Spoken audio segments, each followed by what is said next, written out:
Sim, eu sou o professor Bairros e no tutorial de hoje nós vamos ver análise AC. Liga o chuveiro e as lâmpadas ligam. O que pode ser? Você já deve ter visto algum vídeo na internet de alguém apavorado porque as lâmpadas da casa só ligam quando o chuveiro está ligado. Parece até assombração. Outros podem dizer que os aparelhos estão queimando. Aparece 220 volts na tomada de 110. Ou ainda, para ligar a máquina de furar, eu tenho que ligar a torradeira. Cada coisa mais estranha. Será que tem explicação? Será que tem uma só explicação ou será bruxaria? Vou tentar mostrar nesse vídeo que não tem bruxaria. É só você conhecer a tecnologia.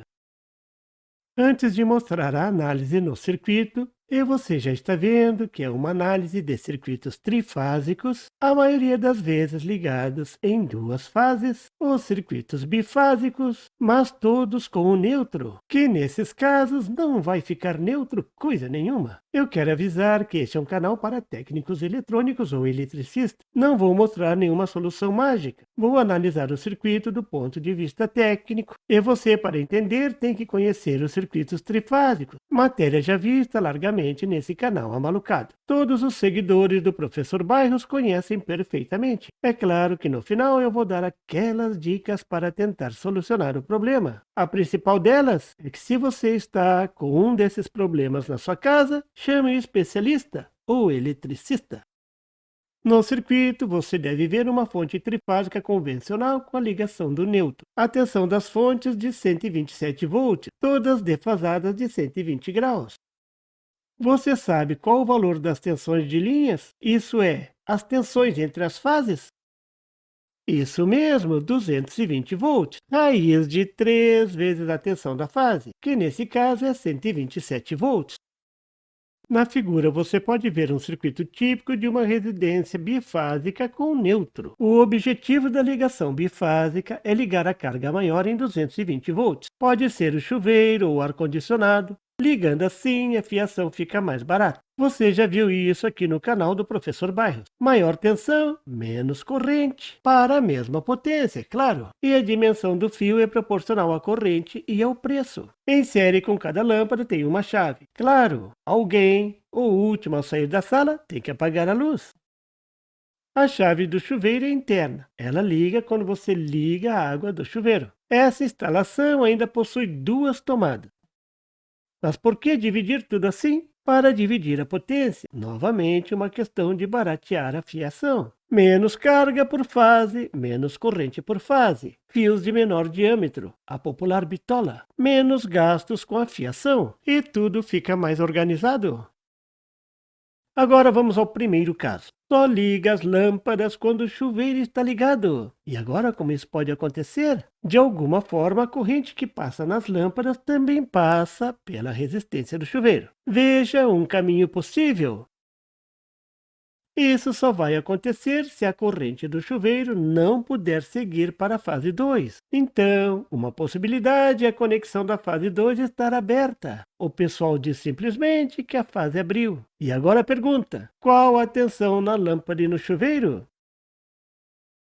Simples, isso mesmo, um simples divisor de tensão. A tensão de entrada está entre a fase F1 e o neutro, isso é, 127 volts. Então, as tensões no chuveiro e nas lâmpadas serão menores do que 127 volts. Se forem lâmpadas modernas, elas até poderão acender. A tensão maior vai ficar sobre o equipamento de menor potência. Tem maior resistência interna. Note que a potência do chuveiro é muito maior do que a potência das lâmpadas. Então, talvez você nem perceba muita diferença no brilho. Qual o problema disso? Vai ser desagradável, mas como as tensões serão menores, os equipamentos poderão não funcionar, mas não vão queimar. E a geladeira, professor Bairros? Sim, a geladeira é um caso à parte. Tem o motor. Se o motor não está com a tensão correta, ele não começa a girar. A motorização parada é corrente elevada, mas com a tensão muito baixa, provavelmente o comando não vai funcionar e o motor não vai ser acionado. Mas aqui o mais importante é que a lâmpada só vai acender quando alguém estiver tomando banho, quando o chuveiro estiver ligado. Isso é realmente assombroso. Caso 2. Existe uma outra situação. Alguém pode reclamar que as lâmpadas estão acendendo fraquinhas. Ou, ao ligar a lâmpada e a torradeira, a lâmpada queima. E agora é outro tipo de assombração? É outra entidade? Veja agora uma possibilidade para essa falha.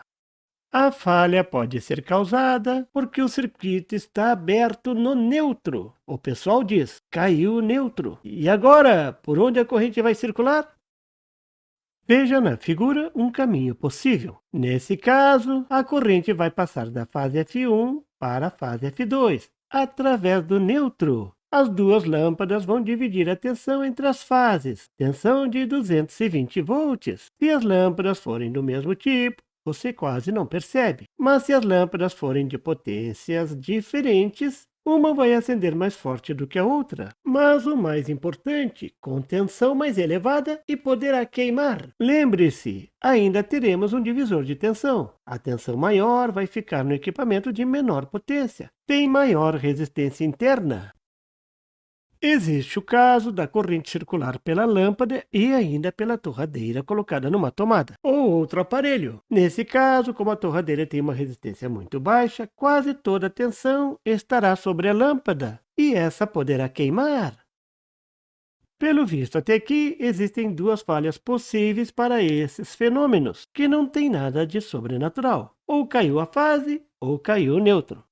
O mais grave é quando cai o neutro. Como detectar? Uma possível técnica é medir a tensão na lâmpada quando o fenômeno ocorrer, ou numa tomada que você tem certeza que está no mesmo circuito da lâmpada. Se a tensão subir, caiu o neutro. Se a tensão cair, caiu a fase.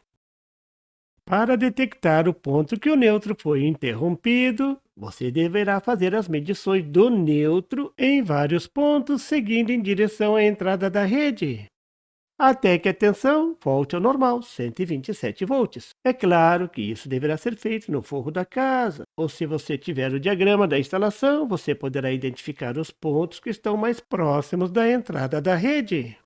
Já presenciei um caso que a falha foi medida até a entrada de alimentação, mesmo medindo no neutro que vinha do poste de entrada, aquele do medidor, ainda estava faltando neutro. Nesses casos, a falha está na conexão da concessionária, que deve ser chamado para reparar a falha no neutro, e a falha estava na conexão lá no poste. Para evitar essas falhas, o eletricista, ao fazer a fiação, deverá fazer as fiações individuais, separando os fases e os neutros, levando até o quadro de comando e lá fazer a conexão dos barramentos das fases. 2 barramentos, um para a fase 1 e outro para a fase 2, e um barramento para o neutro. Veja como ficaria a fiação.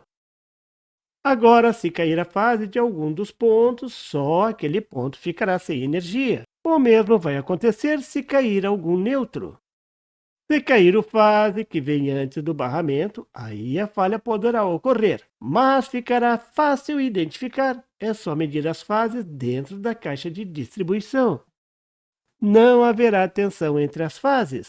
Se cair o neutro, mesma coisa. A falha pode acontecer, mas você corre na caixa de distribuição e mede do neutro para uma das fases com todos os disjuntores desligados. Você não vai achar os 127 volts, nada como fazer bem feito e organizado. Concluindo, agora você já sabe o que fazer se alguém lhe pedir para consertar esse tipo de falha. Troque a fiação, faça como deve ser feito. A queda da fase em edifícios com redes trifásicas é um caso à parte. É muito sério, e isso nós veremos em outro tutorial. E por favor, se você não é inscrito, se inscreva e marque o sininho para receber as notificações do canal. E não esqueça de deixar aquele like e compartilhar para dar uma força ao canal do Professor Bairros. E não tem site? Tem sim, é www.bairrospd.com. Lá você encontra o PDF e tutoriais sobre esse e outros assuntos da eletrônica.